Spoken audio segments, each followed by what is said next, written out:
Millions of men are taking blood pressure medication, experiencing erectile dysfunction, and have never been told by anyone that these two things are connected through the same underlying vascular damage. Today I am giving you the complete picture of this relationship, the mechanism, the medication implications, and what you can do about both. I am Dr. James Whitaker, board-certified urologist, and today I am going to make a connection that I believe is one of the most clinically important and most consistently undercommunicated in men's health: the relationship between blood pressure and erectile function. I see men every single week in my practice who are managing hypertension, have developed erectile dysfunction, and have never been told by any physician that these two problems are deeply, mechanistically connected, sharing the same underlying vascular pathology and responding to many of the same interventions. Let me start with the fundamental mechanism, because this is the foundation of everything that follows. Erectile function is, at its most basic level, a vascular event. When sexual arousal occurs, neurological signals activate the parasympathetic nervous system, which stimulates the release of nitric oxide from the endothelial cells lining the arterial supply of the penis. Nitric oxide, a gaseous signaling molecule, causes the smooth muscle in the arterial walls to relax, the arteries to dilate, and blood to rush in under high pressure into the paired corpora cavernosa, the erectile chambers of the penis. Simultaneously, venous outflow is restricted by compression of the subtunical venules, trapping the blood within the erectile tissue under sustained pressure. The result is a firm, sustained erection. Every step of this mechanism depends on the health and responsiveness of the vascular endothelium, the single-cell inner lining of your blood vessels. The endothelium, under chronic hypertensive stress, becomes progressively damaged, stiffened, and less capable of responding to arousal signals with the vasodilation that erection requires. Additionally, hypertension promotes atherosclerosis throughout the vascular tree. As plaques develop in arterial walls, the luminal diameter narrows, reducing flow capacity. The arteries supplying the penis, the cavernosal arteries, are approximately 1 to 2 millimeters in diameter. The coronary arteries supplying the heart are 3 to 4 millimeters.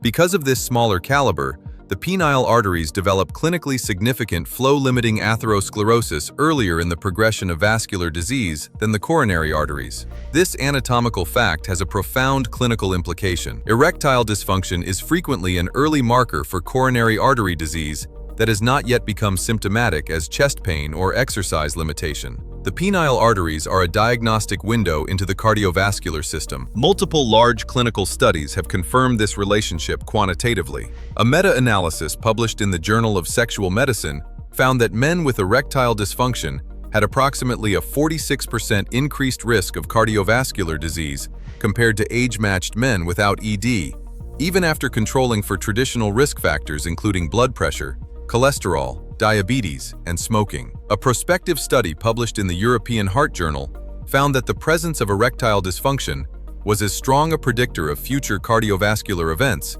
heart attack and stroke, as a history of smoking. This means that a man presenting with newly developed erectile dysfunction should receive not only urological evaluation, but cardiovascular risk assessment. ED is a canary in the coal mine of vascular health. I need to pause here and ask you to subscribe to this channel right now. I am Dr. James Whitaker, and the information I share in these videos, including today's discussion, is the kind of medically accurate, mechanism-level content that most men never receive in a routine clinical encounter because appointments are too short, and this level of explanation requires dedicated time. Hit subscribe, hit like, and drop a comment below. Are you currently managing high blood pressure? Have you noticed changes in sexual function since your diagnosis or since starting medication? Tell me in the comments.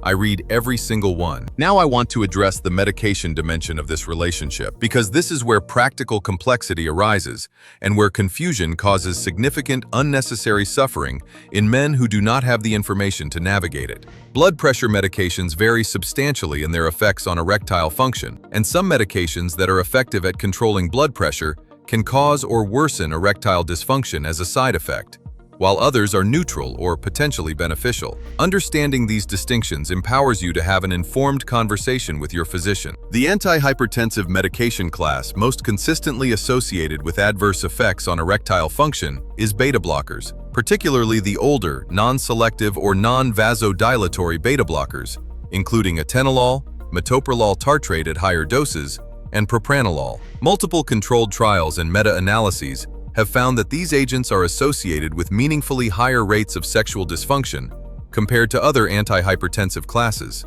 The proposed mechanisms are several. Beta blockade reduces cardiac output and peripheral blood flow, potentially impairing the pressure differential required for penile arterial inflow. Beta adrenergic receptors in the penile vasculature may play a role in the erectile response that is disrupted by blockade. And beta blockers can cause fatigue and reduce energy levels in ways that independently diminish libido and sexual motivation. The proposed mechanism includes reduced penile blood flow from diuretic-induced volume depletion and possible direct effects on smooth muscle contractility. For men who develop sexual dysfunction after starting thiazide therapy, dose reduction or transition to an alternative class is worth discussing with the prescribing physician. The antihypertensive classes with the most favorable sexual function profiles are ACE inhibitors and ARBs, angiotensin-converting enzyme inhibitors, and angiotensin receptor blockers. These medications block the renin-angiotensin-aldosterone system through different mechanisms, both producing effective blood pressure reduction with minimal adverse effects on sexual function. Multiple studies have demonstrated that these classes are either neutral or beneficial for erectile function. Losartan, an ARB, has been specifically studied in hypertensive men with erectile dysfunction, with findings suggesting improvements in erectile function scores above placebo. Under no circumstances should any man discontinue blood pressure medication without medical supervision based on concerns about sexual function. Uncontrolled hypertension is genuinely dangerous.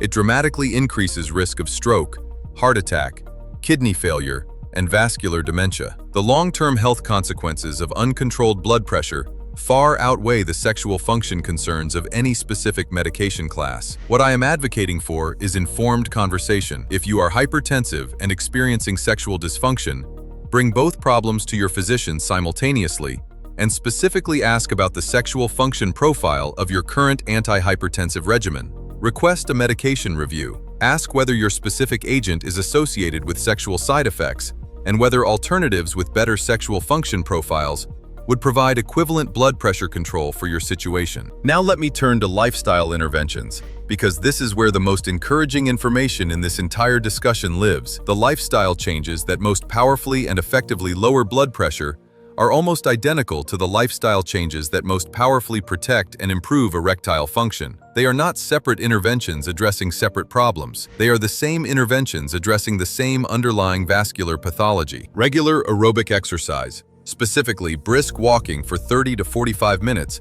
5 days per week, is the single most effective non-pharmacological blood pressure reduction strategy available. Its mechanism includes direct improvement of endothelial function, increased nitric oxide bioavailability, reduced arterial stiffness, improved heart rate variability, and lower resting sympathetic nervous system tone. These are precisely the same vascular mechanisms that protect and improve erectile function.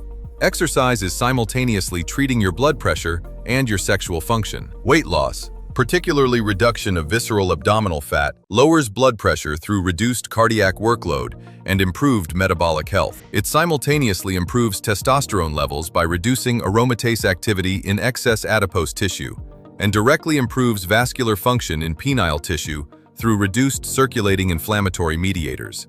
Dietary sodium reduction, the most direct dietary intervention for blood pressure, also reduces nocturnal fluid redistribution that worsens nocturia in men with BPH, and the Mediterranean dietary pattern that produces the best overall cardiovascular outcomes has been specifically associated with better erectile function in multiple large epidemiological studies. Smoking cessation, one of the most powerful interventions for endothelial health available, dramatically benefits both blood pressure control and erectile function by reducing the direct oxidative damage to the endothelium that both inhere. Every one of these lifestyle interventions addresses the shared vascular biology of hypertension and erectile dysfunction simultaneously. This is why I consistently counsel men that cardiovascular health and sexual health are not separate compartments of their biology. If you are managing hypertension and have noticed changes in your sexual function, please bring both concerns to your physician in the same conversation. They are part of the same clinical picture and deserve integrated management. Subscribe to this channel for weekly medical content. I'll see you in the next video.